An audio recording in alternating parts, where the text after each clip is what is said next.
semi-processed goods.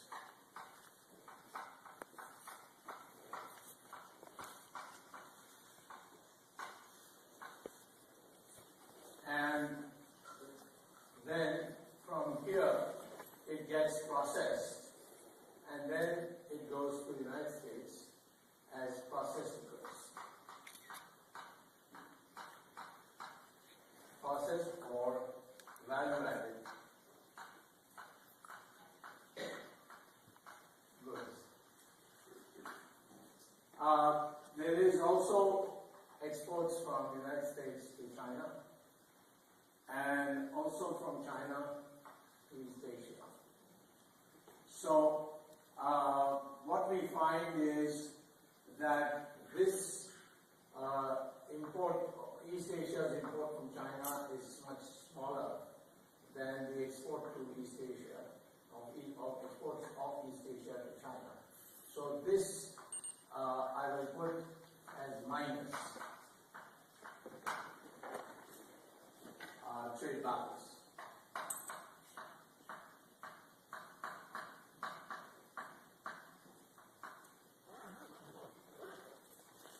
So this is much smaller than this, and there's of course constant complaint in the United States about that.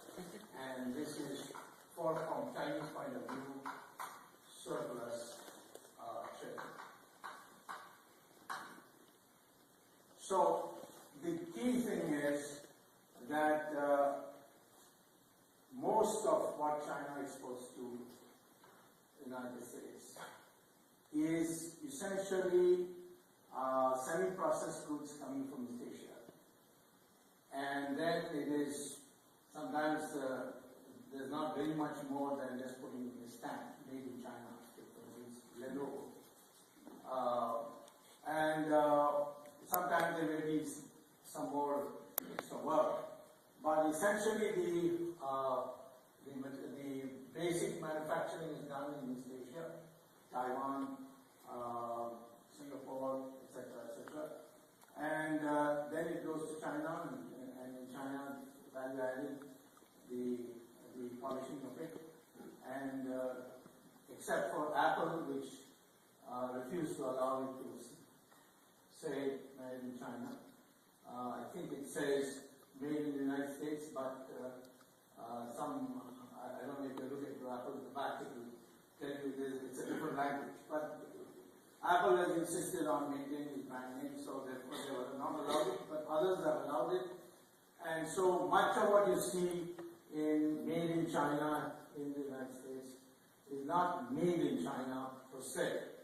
It's made in East Asia, and it comes to China. Now, why can't East Asia export directly to the United States? Because the labor cost is so high. There was a time that was happening. Radios, once upon a time, radios manufactured in the United States like Motorola.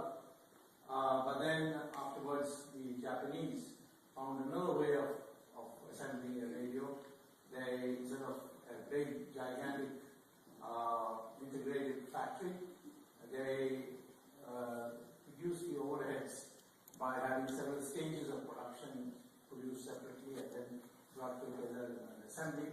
And thereby, the Japanese reduced the cost of production, and as a consequence, they were able to produce goods which the Americans were producing at a much cheaper price. But then over a period of time, Japan developed, and then you had Japanese looking for alternative ways to export. Taiwan is for the same reason. All these East Asian countries, which once upon a time were called the tigers, but East Asian tigers, till 1997. Now they're not called tigers at all. They are not. I don't know what they're not called anything anymore. But the fact is that there was a financial crisis in 1997, and it affected all of East Asia. Japan most of all, and Japan today is still to recover from that crisis. And of course, many writers have written off Japan, like Potter, Harvard Business School, and others. So, but anyway, the East Asian countries were in search of a cheap place to minimize the labor costs, and they found China. And the Nixon initiative enabled China to be able to source East Asia, because these East Asian countries are all on the side of America. And if the Americans didn't will it or didn't want it, China could not have access to these semi-processed goods. And consequently, China was able to use its strategic partnership with the United States and get most favored nation clause cleared so that they got first preference on everything. And as a consequence, this trade began. It essentially began in the early 90s, and it grew and grew. And because of this surplus, that is, this surplus trade dominates this. And so China began accumulating foreign exchange, which they deposited in American Treasury bonds and other American assets. And China's foreign exchange reserves grew and grew. And the Chinese own manufacturing.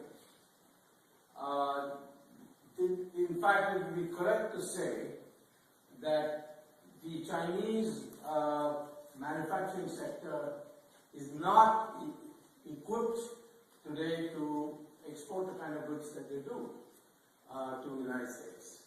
They are essentially dependent on East Asia for getting the basic work done, and then they add on, and that add-on portion is there. So the structure of US-China trade is all these three together. Now, what happened in this economic crisis of 2009? The economic meltdown in the United States in 2008, 2009. Well, the United States demand for Chinese goods went up. That if the exports started going down, then Chinese trade balance would turn negative. Overall trade balance would turn negative. So what the Chinese did was, they cut their imports from East Asia. So in a sense, the American crisis, which should have translated into a crisis in China, they passed it on to East Asia by cutting down their imports. So the first structure is that the US-China trade is precariously structured on two things. One, that East Asia continues to export to China for goods which it wants to export to US. And of course, you can also add Europe if you like. And two, that the Chinese labor doesn't become expensive. Indeed, if the Chinese labor started getting expensive, then there is one country waiting, and that's called India. If India were to persuade East Asia, why do it through here? Our labor, skilled labor, is as good and it's cheaper. So why not you do it this way, and then from here we go here? So it's one of the tension points, unspoken tension points between India and the United States, India and China. Is this particular new configuration that can come if the US-India relations are better than the US-China relations, which is not so just now. The US-China relations are much better than the US-India relations, even though India and the United States are democracies and much more familiar with each other in a number of dimensions. But nevertheless, the East Asians have not been able to be wooed by India to reroute their semi-processed goods through India. And the East Asians, of course, give good reasons. I don't say they are not good reasons. One is that India's infrastructure is lousy, which it is. And it takes a ship to turn around, it takes at least 7 days in Indian ports. Whereas the Chinese would turn around a ship, or the Singaporeans would turn around a ship in probably 2 days or even less.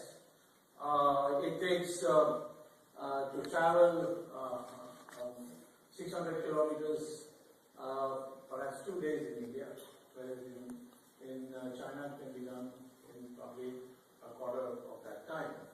So the Chinese have built their infrastructure in a massive way with a focused mind, and in many areas they were behind India 50 years ago, but today they are ahead of India. Take, for instance, railways. China was way behind India in the 1950s and 60s, but today the Chinese railway is far ahead of India, far more modern, far faster, and more efficient. So the Chinese have systematically developed their infrastructure, which suits these Asians, and so the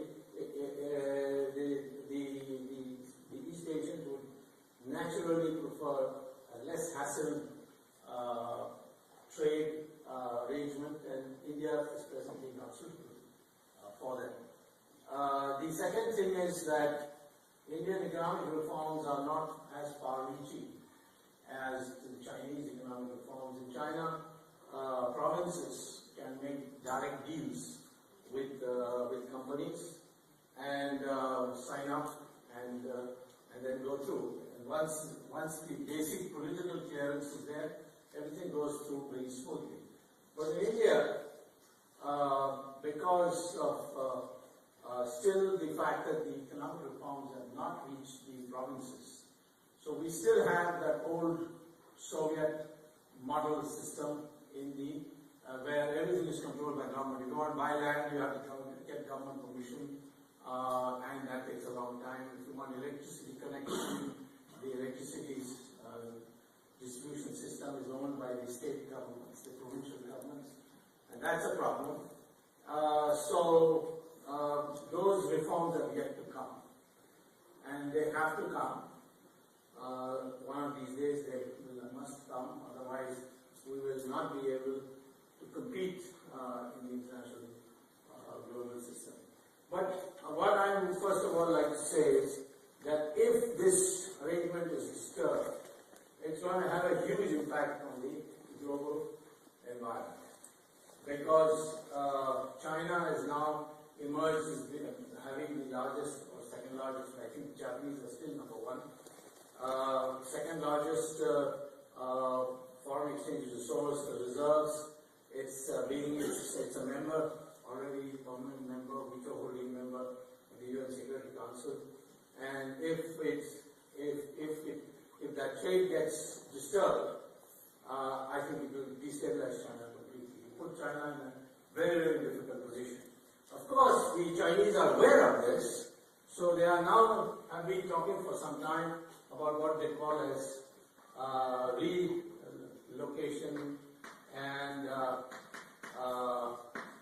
redoing their strategy. This is an export strategy, which from day one they are emphasizing, export-led growth. Now they want to think, and they call it now actually not relocation but rebalancing, where they want now to encourage domestic production. They want much more less dependence on East Asia, and there's a lot of emphasis on that. But there's a problem there, because it's an ideological problem. The most efficient producers of goods in China are the private sector. But the Chinese have for long held that the private sector, they may change because there's discussion that this should change.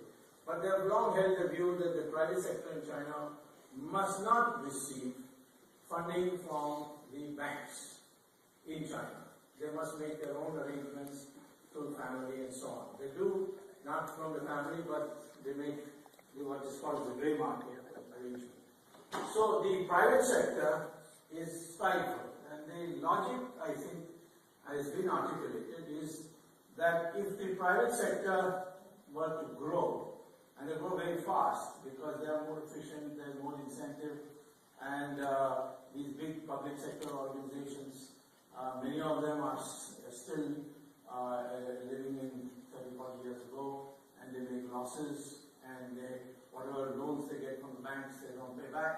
But this private sector, if they were allowed to access bank funds in China, then what may happen is that it will become a rival power center to the Communist Party. And on that, the Chinese have been clear for a long, long time, saying that there can only be one source of central power in China, and that is the Communist Party. And nobody else can have that kind of power. Now, if there is a private sector which has got independent status, stand on its own feet, doesn't have to depend on government looking the other way when they go to the grey market, etc., then that private sector might indeed finance alternative political forces, and to avoid that, for a long time, even today, the Chinese system, the private sector is denied funding by the banks there. So, there is, of course, been some discussion on this in the Communist Party plenum, their plenary sessions, and one of them has been to say that why not we encourage party members to start private sector. Now, that, of course, is not going to improve much, because the problem with government or people in government or people in authority running private sector would mean that they will lose influence and they will bypass the market system. The private industry has to be run by private individuals, and therefore that is not a solution. It doesn't seem to have worked in the last 3-4 years. But the Communist Party has encouraged private industrialists in China to join the party. Not many have come forward, but there is somehow to say, well, if we can't avoid having a private sector, let us bring them into the system. I don't know whether that's going to work. Now, in this context, there are other problems that China has. The United States certainly has gone into a financial crisis because of all these derivatives which the these kids from the MBA course have invented, by which they were enabled mortgages to be traded and liquefied, so to speak, and in the consequence, small perturbation in the recessionary situation led to a major collapse. But that's a question, and I think in the case of the United States, it's always been an innovation-driven economy, and the Americans have a long tradition of coming up with innovations at some point in time, which suddenly rescues the economy and changes everything. I remember in the 80s, the common talk in the campuses here in America was that Japan is going to take over America. And Japan had taken over, I think it bought Rockefeller Center, and the Toyotas and all these are all over the place. And I remember at that time I had come to spend 2 years back at my alma mater, Harvard, to teach, and the common talk was that very soon we'll all have to learn Japanese and to talk about it. So, but what happened? First the Japanese went into a financial crisis, and they have not come out of it. The second thing is the Americans invented the internet, and that changed everything in the way we do business. And the consequence today, it's the Americans who have taken over Japan, and not the other way around. So the same way, today, there is going to be a financial crisis in China. And a financial crisis will come out of perhaps these collapsing banks. The banks have been forced to lend to public sector units which they can't close down because the employees are members of the Communist Party. So they are guzzlers of resources, and as a consequence, they don't pay back the loans. China is perhaps one of the countries with the largest amount of non-repaid loans, or what is called non-performing loans, and NPA or NPL. Now, similarly, the American propaganda that the Chinese yuan is undervalued led to a lot of money coming to China, speculative money coming to China, in the hope that Chinese will devalue in a big way, and then they can make a killing. And that money is sitting like a time bomb in China. And tomorrow, if it gets around that China is not going to revalue any more than it has done some amount of marginal revaluation, that money will come out. So there will be a capital outflow from China to informal circles if necessary, and that will cause a run on the currency. So both in terms of collapsing banking system, because banking system, you can see from the usual measures of capital adequacy ratios and so on, that they are bankrupt, they have eaten up their capital, but they are surviving on large doses of infusion of funds from the government. There too, the Chinese have run out of options, because the 2009 recovery, remarkable recovery of China, was done by huge funding of infrastructure projects, pumping money in, money supply, loose money supply, etc., and particularly the provincial governments. And now the debt situation in China is in an explosive stage. So it doesn't mean that they're going to collapse in China. I'm not suggesting China is going to collapse. There are very intelligent people there. They will find some way to rectify it. But it will not be the same China after that, not the kind of China we've seen. So I would say that perhaps in the next 3 years, you would have a financial crisis in China. And because of the political system being a centralized system, like the Japanese, because they had an opaque system with the Skyretsu and so on, they may find it very difficult to reform their system to meet the challenges of that bankruptcy of government and the financial crisis. It may take China much longer to come out of that crisis. So I would say that the US-China trade is actually what propelled China, and in the end they are stuck with this. If they alter the system in any way, their rebalancing system would require major ideological changes even in the political stage. And that means not have so much investment, have more consumption, have more domestic production, that kind of rebalancing. That rebalancing may not be possible for them to do. In the meantime, they could have a induced financial crisis because of international ease and so on.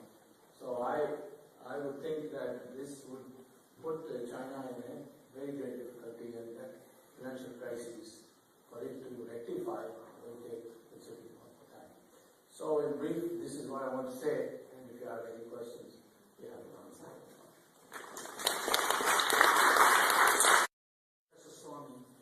Dr. Swamy is a professor, and Dr. Raji is a politician. And this is a deadly combination when it comes to so we have much less time, sorry, but let's try to open the floor for any interesting questions.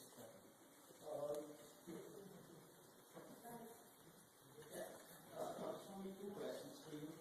The first one is, if the meltdown like you talked about in China is going to happen, how is it going to impact the US economy? Well, the U.S. economy is now in a, if it happened when before 2007, I think it had a much bigger impact on the U.S. economy. The U.S. economy is already in a low-level equilibrium now, and the cutting of what is the impact going to be?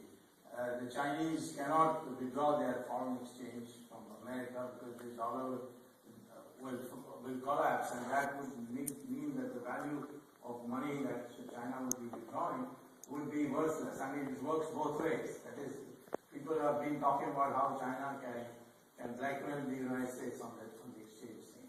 So I would perhaps say that the American crisis may be, in that sense, provided with them with a cushion that if the Chinese were to have a financial crisis, it would not affect America as it would have pre-2007. The second question is, you didn't talk about realization of the Chinese currency. Yeah. Given the way the Indian currency is moving now, what's the impact of that on the Indian economy? Indian currency is moving for a totally different reason. It's got nothing to do with economics. It is money of corrupt politicians, which is coming through a financial derivative which was created especially for those politicians. And it means that there is an incentive for Indians to buy dollars today. And this buying spree is what has raised the dollar value when all over the world the dollar price is going down. That has no impact on China or the United States. It's a purely our own creation. And of course it has an impact on our exporters. And there is a recession, there is a slowing down of exports. But on the other hand, if there is an anti-corruption campaign in India, which is ongoing, it succeeds, then I think that problem will be solved.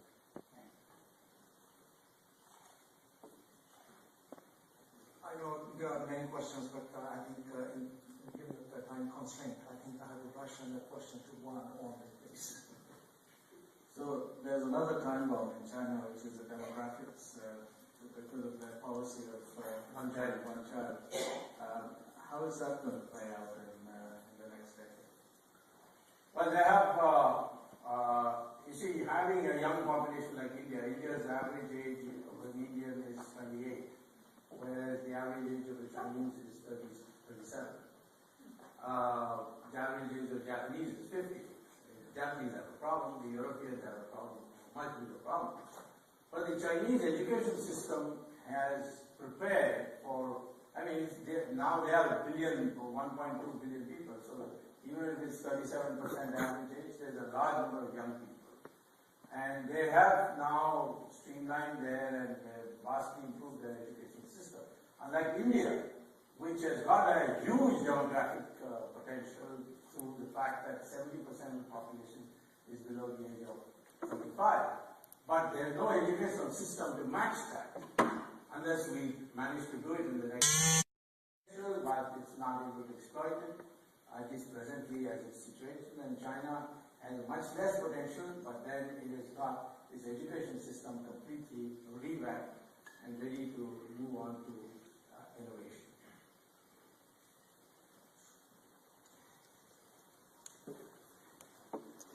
Thank you, Professor. So something that you said at the end of your lecture was there's going to be a financial crisis within the next 3 years, but I found out to be very big. Can you pinpoint the exact cause of that crisis? Is it falling house prices or? Well, the real estate market collapsing, of course, certainly is one. I think the main thing is that if the American economy doesn't improve, the exports don't pick up from China, then China has to, its growth rate is already slowing down. And it cannot do what it did in 2009, pump in more money, because that creates enormous pressure for inflation, which they cannot afford. So I would say that there will be a banking crisis in China. That's how it will start. And a banking crisis will lead to a flight of currency from China, and that would mean it would trigger a banking crisis, would trigger the foreign exchange crisis. The foreign exchange crisis would trigger the budgetary crisis, central government budgetary crisis. Just like it's, of course, in the case of East Asia, it was the triggering was by the currency crisis. The exchange rate started falling pretty sharply for all countries, and then the banks couldn't pay the loans that they took from abroad, which were short-term loans, which they gave out in long-term loans. So I think in the case of the Chinese, the sequence would be different, but it would be this way. I have given in great detail in a book written for financial architecture in China and India, and you can get it, you can access it from Amazon.com if you want the details of this. I've given various alternative scenarios why this can happen. But I think in the case of China, you are heading for a banking crisis, and that banking crisis is what will trigger a currency crisis and then of flight of capital, and from that it will lead to a budgetary crisis. Is it fair to say that China might have learned from the mistakes of America, and they might have already realized at any time that they don't repeat the same mistakes? The Chinese are fast learners. They learn very quickly, and I wouldn't be surprised if they have learned. But I think they staked their prestige on reviving the economy in 2009, and that they have burnt their cannons at both ends. So to rectify that situation, it's not a question of learning. It's going to be a huge problem which may require them to bring in measures which will become very unpopular, and that may lead to other complications. Yeah. So the prospect of capital flight, is that going to lead China from getting rid of its US treasury portfolios? Of course it will, because if there is any attempt by China to sell its reserves in the United States, it will not benefit China, because that kind of volume is, that kind of huge amount of cash being sold or currency being sold will depreciate the value of the dollar, and that would not help the United States Chinese to get the value for the dollar for which they would be employed. So I think they are stuck in the middle.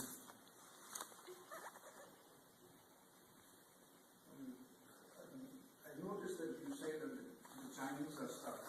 How about the East Asians? I mean, I'd like to talk about Korea, which is a new East Asian, right?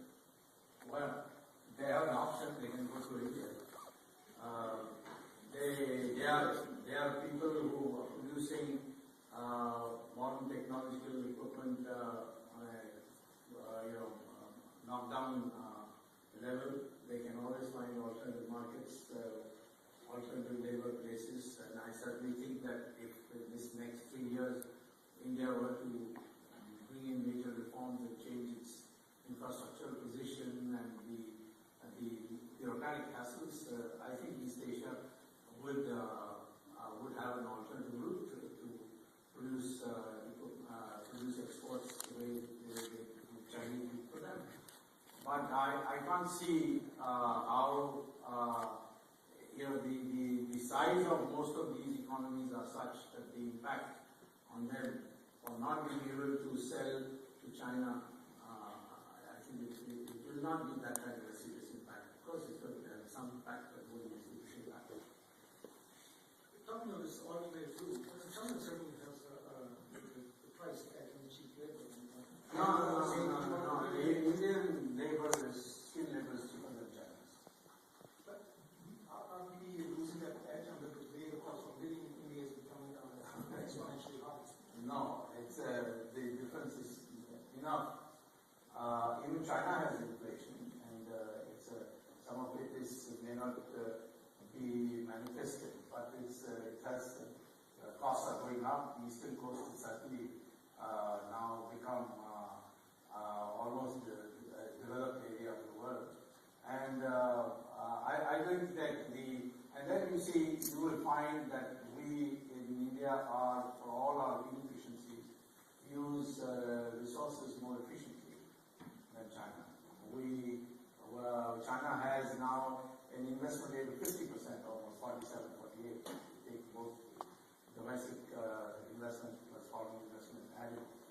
and it produces a growth rate today of say 9% because the growth is going down, and now say 7%, but I'm taking an average of 9%. And you take India, which is 36-37% investment rate, and we also produce 8% growth rate with that. So you can see we are using capital much more efficiently. That's because we have a much greater market system. Although China, the trading part, the investment part and all, they have liberalized. But the marketing, the price determination is still the old-fashioned way in many areas. So we use resources much more efficiently than they do. Even the amount of oil they use for generating 1% growth rate in GDP is much higher than China brings from India.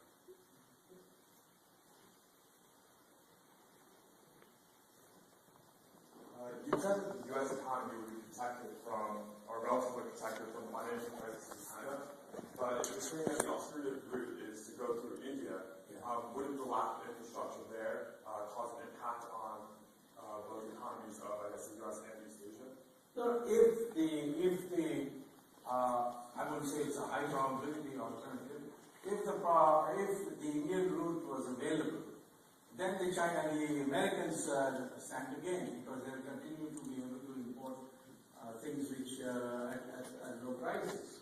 So, and they would also be, of course, the United States is now the largest trading partner of India, although it's always in a race with China.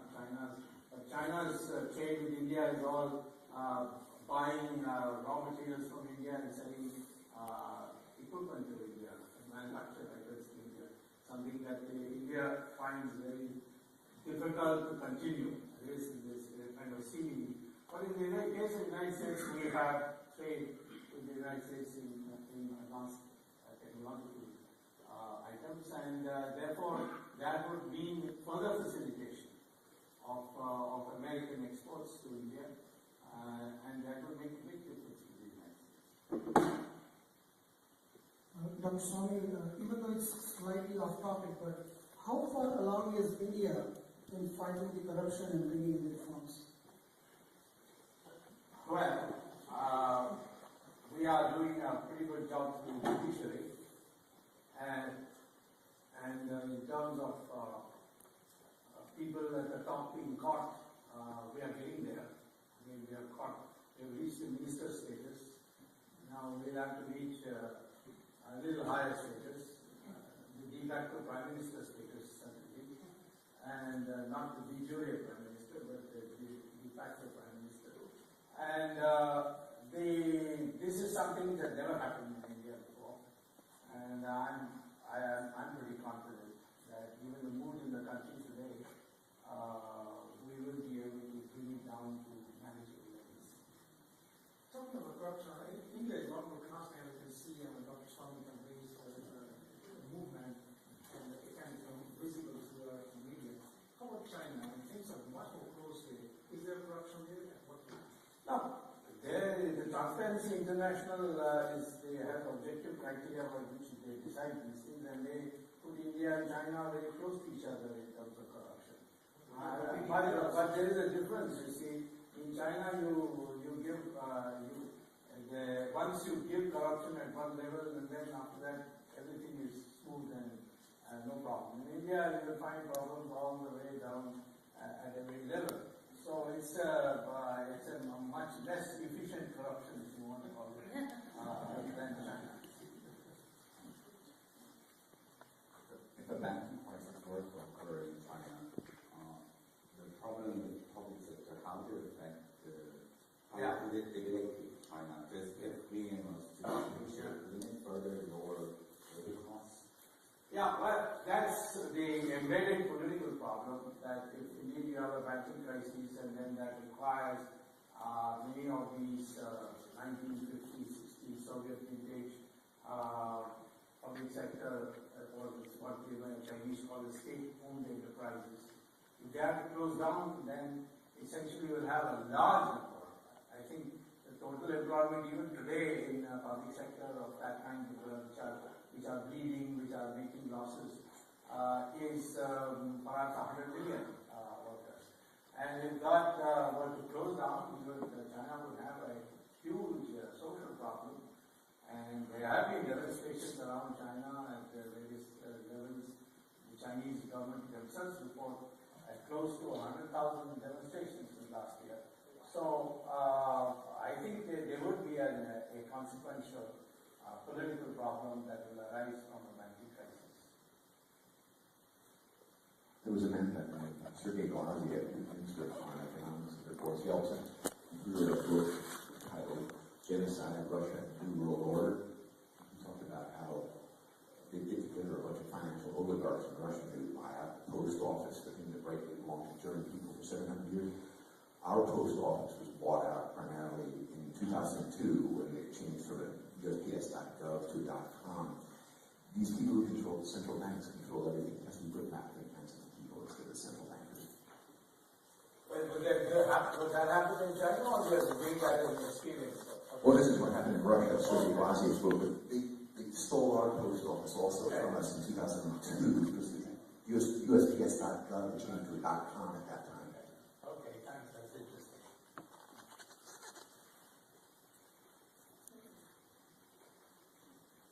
China has been on a buying spree of metal mines and oil wells and all. How do you think that will affect the global economy? Well, of course, the global economy will be affected. There's no question. If China has a major collapse, it will have a huge impact. There's no question about it. But the issue is not going to be that China will collapse. Everybody will come to China's rescue or assistance, help. The Chinese themselves will devise alternative. But the whole character of China would change. The global impact of it would be that China is no more the China that we knew or thought it's going to be. It would be China, it's like Japan, where once upon a time we thought that they were going to take over the world. They were growing at 12%, 13%, they were buying left and right everywhere, and suddenly this crisis hit them in 1997. Nobody foresaw that. World Bank, in fact, wrote a book 1 year before the crisis called The East Asian Miracle, and they gave lectures to India that, see, the Japanese have got their basics right, why don't you learn from the Japanese or the South Koreans? And then the next year it collapsed, and then of course the World Bank had to write another book saying that East Asian Miracle reconsidered and said, well, financial system is very important. Let me say that the economic theorists or historians have very clearly pointed out by the experience of the last 100 years that countries which have a matching financial system, they generally tend to grow and maintain that growth. Latin America was considered in the 70s, 60s and 70s as the next lot of developed countries. And Latin America then had a financial blowout and then never recovered. Then the East Asian tigers, they also had a financial blowout and then they never recovered. Now, in Americans, of course, because of the fact that they gave a free run to all the financial derivatives, have had this problem. But otherwise, America and Europe had a financial system which was working efficiently, it was doing the intermediation properly, and that's why they had such a long run of economic growth and they stayed developed countries. So I think we have to put it in that perspective, and I don't think that anybody can say that if China were to collapse as well. So in fact, of course, but a lot of people will get into it, but the whole perception, everything would change. It will be no more the China that we thought it was going to be. Sorry, we are running short of time, and Dr. Swamy has a very busy afternoon. He has a TV interview in a few minutes. I can allow only one more question, please. Thank you, Dr. Swamy. This was fascinating. I wonder if you could make a few comments about any restricting foreign companies establishing a presence in the You mean Walmart? I'm thinking of Walmart. I understand that there might be some possibility for airlines, but could you just make a comment on that? Because it would seem that it would help their company. Sure. Well, see, I think any Indian would welcome investment in India when it means level playing field. The problem with Walmart is that it will receive funding or bank finance at 2%, 4%, some low rate like that. And then will come to India and dip into the Indian labor pool. And the Indian traders' existing trading network, which gets bank finance at 12% to 18%, will have to compete with Walmart for the same reason. Now, that's not the level playing field. So, what some of us have proposed is that we have no objection to Walmart coming, but you allow Indian companies to bid for building roads in the United States and building houses in the United States and allowing Indian labor to be brought in for that construction work. That the United States says, no, that's an immigration problem, we can't allow that. So you want your capital to come freely to India and dip into our labor resources, but you will not allow us to take our labor to the United States and dip into your capital resources.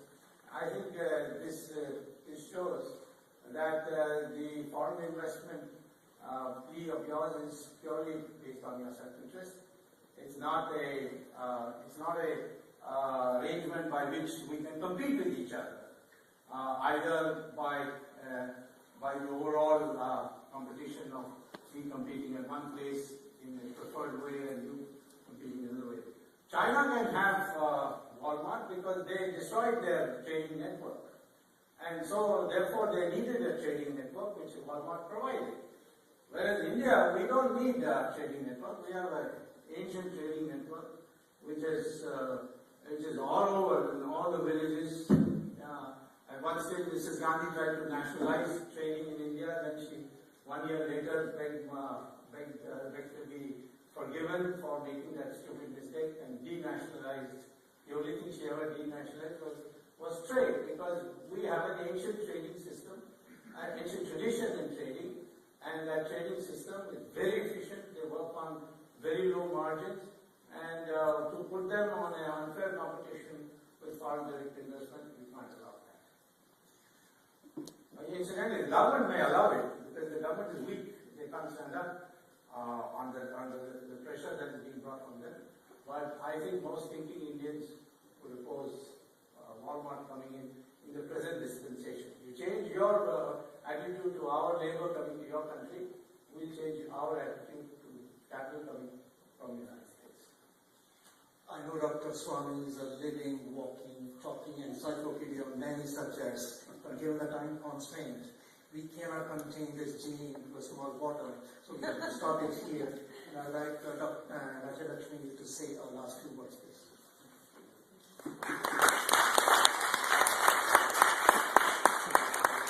Thank you, Dr. Swamy, for giving us such thought-provoking and sincere, I should say. He brought not only US, India, and China, its relations, its financial architecture. Actually, tell you honestly, this shows how brilliant he is. His mind is like a computer. He had prepared for a totally different topic. It's my mistake. He had prepared for US, China, financial architecture, and its global impact. And when he came to the venue today, he found he has to talk about its trade. Immediately, here he is. Give me one beat. I asked him, what are you going to do? He said, I'm a professor. I'll just go back to my memory. And believe me, I'm a great fan of his. So are millions of people all over the world. He's a living legend. If you want to see him again and want to hear him talk again, talk to Vinodji, talk to Purva, or other people. There are many people here. He will be here again. And thank you. Let me also add a couple of words that while you were in this talk, I have been receiving the phone messages that we can arrange Dr. Swamy's talk here. And people are coming up, West Coast, and one call from UK.